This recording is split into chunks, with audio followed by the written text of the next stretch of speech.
dare you to watch until the end. This story will make you question every shadow you see in your home. When I was 17, I babysat for a family who had just moved into a large, old farmhouse on the edge of town. They were thrilled about their new home, but to me, the place felt off. The rooms were dim, the walls creaked even without wind, and the basement door at the end of the hallway always seemed slightly ajar, no matter how many times you closed it. One Saturday night, I was asked to babysit their two kids, Ellie and Ben. The evening started out normal enough, playing board games, watching cartoons, but as the night wore on, things began to change. Around 9 p.m., Ellie, the older child, asked, "Why does the lady in the basement always stare at us?" I froze. "What lady?" I asked, trying to sound casual. Ellie shrugged, like it was the most normal thing in the world. "The one who stands at the bottom of the stairs. She doesn't like it when we're loud." I laughed nervously, brushing it off. "There's no lady in the basement, sweetie. You're just imagining things." But inside, I felt my stomach twist. Around 10 p.m., after I'd put the kids to bed, I heard it, soft footsteps coming from the hallway.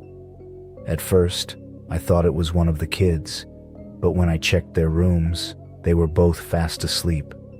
The sound grew louder, and my gaze drifted toward the basement door. It was open, just a crack. I walked over, flashlight in hand, and gently pulled it shut, making sure to lock it. As I turned to walk away, I heard a faint tapping from the other side of the door, like nails lightly scratching the wood. My blood ran cold. "Just the house settling," I whispered to myself, hurrying back to the living room. An hour later, I heard it again.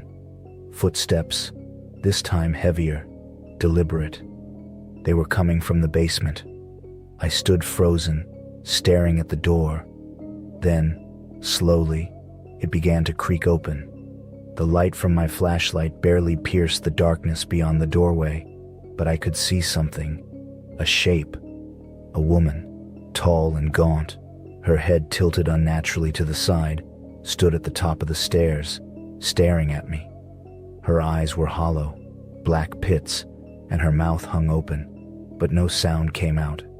Then, she started moving, slowly, one step at a time, her bare feet scraping against the wood. I stumbled backward, screaming, and slammed the door shut, locking it again. I grabbed the kids and ran upstairs, locking us in their parents' bedroom. I called the police, but by the time they arrived, the basement was empty. The officer said the lock was broken, but there was no sign of forced entry.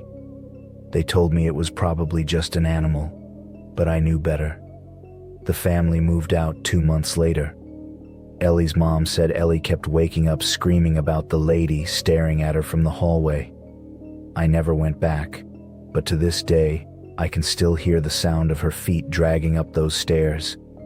You stayed until the end, so here's my promise. Basements hold more than just dust and old boxes.